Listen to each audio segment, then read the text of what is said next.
अस्सलाम वालेकुम everyone, it's doctor Sameen. आज हमने करने हैं टाइप्स ऑफ अनीमियाज। ठीक है, आपको पता है 3 टाइप्स के होते हैं, microcytic, macrocytic and normocytic.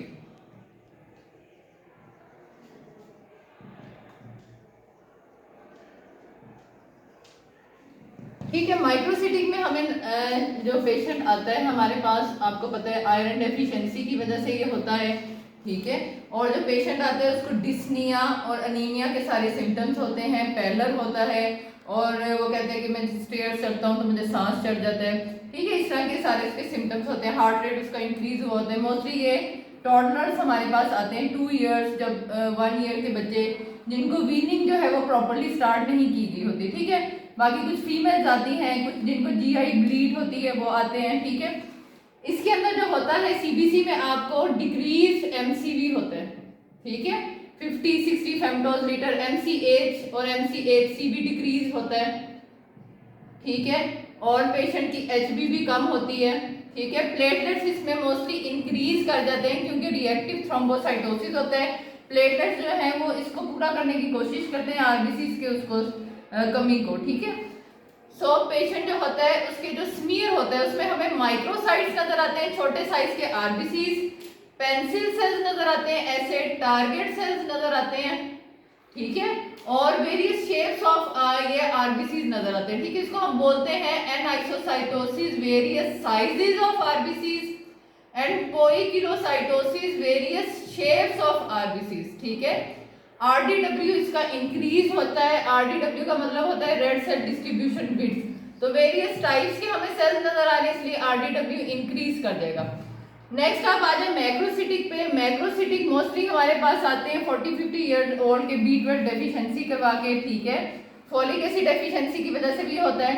Patient को होता है स्वॉलन टंग होती है, लेमन येलो टिंच होती है पेशेंट की, और उसको नमनेस होती है, पेरेस्थीसियास होते हैं। ठीक है, और जो इसमें होता है पैनसाइटोपिनिया होता है, एचबी, प्लेटलेट्स, डब्ल्यूबीसी डिक्रीज होते हैं। ठीक है, ये सारे जो है ये डिक्रीज हो जाएंगे। ठीक है, और पेशेंट का एमसीवी इंक्रीज होता है क्योंकि इसमें हमें मैक्रोसाइट्स नजर आते हैं, बड़े साइज के आरबीसी नजर आते हैं। ठीक है, और इसके अंदर हाइपर सेगमेंटेड न्यूट्रोफिल्स भी हमें नजर आते हैं, 5 या 5 से ज्यादा लोब्स होते हैं न्यूट्रोफिल्स के। ठीक है, इसके अंदर फिर हम पेशेंट का असे करा लेते हैं B12 फॉलिक एसिड के लिए। ठीक है, अच्छा जी, नेक्स्ट आ जाए नॉर्मोसिटिक एनीमिया पे। नॉर्मोसिटिक होते हैं कि मोस्टली जो पेशेंट जिनको अनीमिया ऑफ क्रोनिक डिजीज होता है। ठीक है, इसमें सारी चीजें ठीक होती हैं, बस हेमोक्रिट और एचबी, ठीक है, ये डिक्रीज होता है।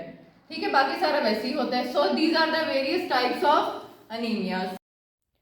Hello everyone, today we will be discussing anemias and smear examination. Anemia's condition in which the number of RBCs in blood is below the normal range, ठीक है, for the age and sex of that person, ठीक है। Mails में less than 13 grams पर decilitre आपको पता है HP होती है, जो कि हम अनीमिक कंसिडर करते हैं, और फीमेल्स में लेस दैन 12।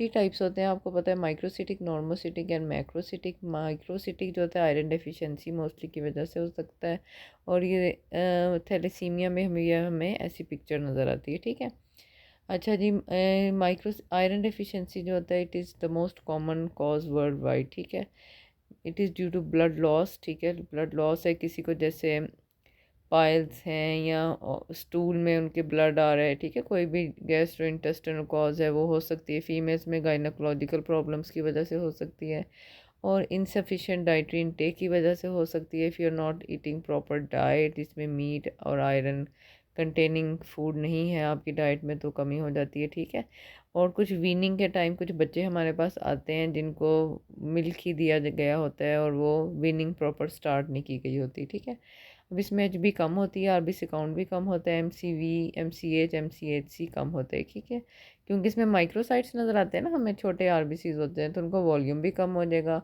और उसमें मीन कॉर्पस्कुलर हीमोग्लोबिन और हीमोग्लोबिन की कॉन्सेंट्रेशन भी कम हो जाएगी। एनाइसोसाइटोसिस नज़र आएगा हमें, various shapes, sorry, sizes of RBC हमें नज़र आएंगे। ठीक है, स्मॉल भी नज़र आ सकते हैं, नॉर्मल भी नज़र आ सकते हैं, मोस्टली वो स्मॉल होते हैं। ठीक है, WBC काउंट जो होता है वो नॉर्मल होता है, ठीक है। प्लेटलेट काउंट इंक्रीज़ हो जाएगा, सेकेंडरी थ्रोम्बोसाइटोसिस हो जाएगा, जो ब्लड है उसमें प्लेटलेट्स आके उसको पूरा करने की कोशिश करेंगे, जो RBCs का साइज़ छोटा हो गया ना उसको। अच्छा जी, पेरिफेरल स्मीयर में आपको एनाइसोसाइटोसिस नज़र आएगा, वेरियस साइजेस के आपको सेल्स नज़र आएंगे, पॉइकिलोसाइटोसिस वेरियस शेप्स के, ठीक है। माइक्रोसिटिक हाइपोक्रोमिक नज़र आएंगे, छोटे साइज़ के, और उनका अंदर से जो कलर है RBCs का बहुत कम हो गया होगा, ठीक है। टीयर ड्रॉप RBCs और पेंसिल सेल्स, ठीक है। अंदर कॉजेज भी हो सकती हैं thalassaemia and sideroblastic anaemia. Normocytic anaemia की तरफ आ जाएं, ठीक है, in which the concentration of haemoglobin is within the standard range, लेकिन RBCs कम हो गए हैं, ठीक है। वो हैं तो ठीक, लेकिन वैसे उनका नंबर कम हो गया, ठीक है। ये क्रोनिक डिजीज़ में और हीमोलिटिक एनीमियाज में आपको नज़र आता है, ठीक है। स्मीयर इसमें नॉर्मल होता है, MCV भी नॉर्मल रेंज में होती है, हेमाटोक्रिट हीमोग्लोबिन जो होते हैं वो कम हो जाते हैं, ठीक है। मैक्रोसिटिक एनीमिया पे आ जाएं, ठीक है। मेगैलोब्लास्टिक एनीमिया, ठीक है, ये विटामिन B12 और फोलिक एसिड डेफिशिएंसी की वजह से होता है। इसमें हीमोग्लोबिन कम होता है, RBC काउंट कम होता है, और MCV जो होता है वो इंक्रीज़ कर जाता है, क्योंकि इसमें बड़े साइज़ के RBC नज़र आते हैं, ठीक है। मैक्रोसाइट्स, MCH नॉर्मल होता है, WBC काउंट और प्लेटलेट्स डिक्रीज़ कर जाते हैं। इसमें पैनसाइटोपिनिया पेशेंट को होता है, HB, WBC और प्लेटलेट्स डिक्रीज़ कर जाते हैं तीनों, ठीक है। एनाइसोसाइटोसिस होते हैं, वेरियस आपको साइजेस के सेल नज़र आते हैं, मैक्रोसाइटोसिस बड़े साइज़ के सेल, और हाइपर सेगमेंटेड न्यूट्रोफिल्स, यानी कि न्यूट्रोफिल की 5 या उससे ज़्यादा जो होते हैं ना सेगमेंट्स होते हैं, ठीक है। और ये प्लास्टिक एनीमिया में भी आप देखते हैं।